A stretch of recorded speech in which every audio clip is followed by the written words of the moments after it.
The Marksmanship Lesson by Aloud. Kel Merrill Bryn had very definite opinions on how things should be done. Every slave he bought on the day he bought him or her was soundly whipped in the courtyard for a period of 1 to 3 hours, depending on the individual degree of independent spirit. The whip he used, or had his castellan use, was of wet, knotted cloth, which regularly drew blood, but very seldom maimed. To his great satisfaction and personal pride, few slaves ever needed to be whipped more than once. The memory of their first day, and the sight and sound of every subsequent slave's first day, stayed with them throughout their lives. When Bryn bought his first Bosmer slave, he ordered his castellan to whip him only for an hour. The creature, which Bryn had named Dob, seemed so much more delicate than the Argonians and Khajiitian orcs who made up the bulk of his slaves. Dob was clearly ill-suited for work in the mines or in the fields, but he seemed presentable enough for domestic service. Dob did his work quietly and tolerably well. Bryn occasionally had to correct him by refusing him food, but the punishment never needed to go further.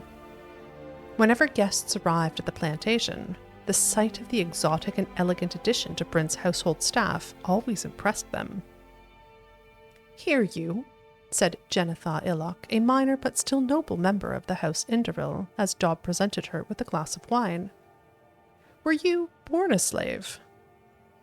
"No, Sidura," Dob answered with a bow. "I used to rob nice ladies like you on the road." The company all laughed with delight, but Kelmeril Bryn checked with the slave trader from whom he had bought Dob, and found that the story was true. The Bosmer had been a highwayman, though not one of any great notoriety, before he had been caught and sold into slavery as punishment. It seemed so extraordinary that a quiet fellow like Dob, who always looked respectfully downward at the sight of his superiors, could have been a criminal. Bryn made up his mind to question him about it. "You must have used some sort of weapon when you were robbing all those pilgrims and merchants," Bryn grinned as he watched Dob mop. "Yes, Sidura," Dob replied humbly. "A bow." "Of course, you Bosmeri are supposed to be very handy with those." Bryn thought a moment and then asked, "A bit of a marksman, were you?" Dob nodded humbly. "You will tutor my son Wodalik in archery," the master said after another moment's pause. Wodalik was 12 years of age and had been rather sadly spoiled by his mother, Bryn's late wife. The boy was useless at swordplay, fearful of being cut. He embarrassed his father's pride, but the personality defect seemed ideally suited to the bow. Bryn had his castellan purchase a finely wrought bow, several quivers of arrows, and ordered targets to be set up in the wildflower field next to the plantation house. In a few days' time, the lessons began. For the first few days, the master watched Wodalik and Dob to be certain that the slave knew how to teach. He was pleased to see the boy learn the grips and the different stances. Business concerns, however, had to take precedence. Bryn only had time to see to it that the lessons were continuing, but not how well they were progressing. It was a month's time before the issue was re-examined. Bryn and his castellan were reviewing the plantation's earnings and expenses, and they had come to the area of miscellaneous household costs. "You might also check to see how many targets in the field need to be repaired." "I have already anticipated that, Sidura," said the castellan. "They are in pristine condition." "How is that possible?" Bryn shook his head. "I've seen targets fall apart after only a few good shots. There shouldn't be anything left after a month's worth of lessons." "There are no holes of any kind in the targets, Sidura. See for yourself." As it happened at that hour, the marksmanship lesson was underway. Bryn walked across the field, watching Dob guide Wodalik's arm as the boy took aim at the sky. The arrow flew up into an arc over the top of the target, burying itself in the ground. Bryn examined the target and found it to be, as his castellan said, in pristine condition. No arrow had touched it.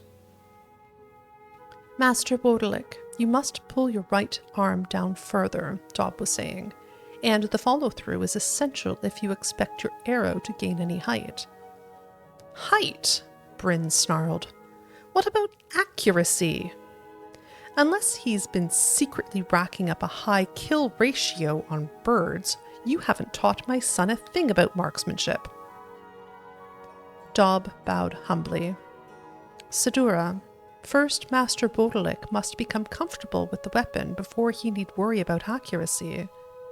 In Valenwood, we learn by watching the bolt arc at different levels, in different winds, before we try very hard to strike targets."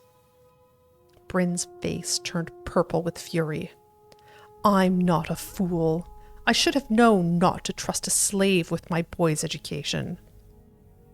The master grabbed Dob and shoved him toward the plantation house. Dob, head down, began the humble, shuffling walk he had learned in his domestic duties. Wodalik, tears streaming down his face, tried to follow. "You stay and practice," roared his father. "Try aiming at the target itself, not at the sky. You are not coming back into the house until there is one hole in that damned bullseye." The boy tearfully returned to practice, while Bryn brought Dob into the courtyard and called for his whip. Dob suddenly broke away and scrambled to hide between some barrels in the center of the yard. "Take your punishment, slave. I should have never shown you mercy the day I bought you," Bryn bellowed, bringing the whip down on Dob's exposed back again and again. "I have to toughen you up. There'll be no more soft jobs as tutor and valet in your future." Wodalik's plaintive yell drifted in from the meadow. "I can't, father. I can't hit it." "Master Wodalik," Dob cried back as loud as he could, his voice shaking with pain. "Keep your left arm straight and aim slightly east. The wind has changed." "Stop confusing my son," Bryn screamed. "You'll be in the salt rice fields if I don't beat you to death first, like you deserve." "Dob," the boy wailed far away, "I still can't hit it." "Master Wodalik, take 4 steps back, aim east, and don't be afraid of the height." Dob tore away from the barrels, hiding under a cart near the wall. Bryn pursued him, raining down blows. The boy's arrow sailed high over the target and kept climbing, reaching a pinnacle at the edge of the plantation house before coming down in a magnificent arc.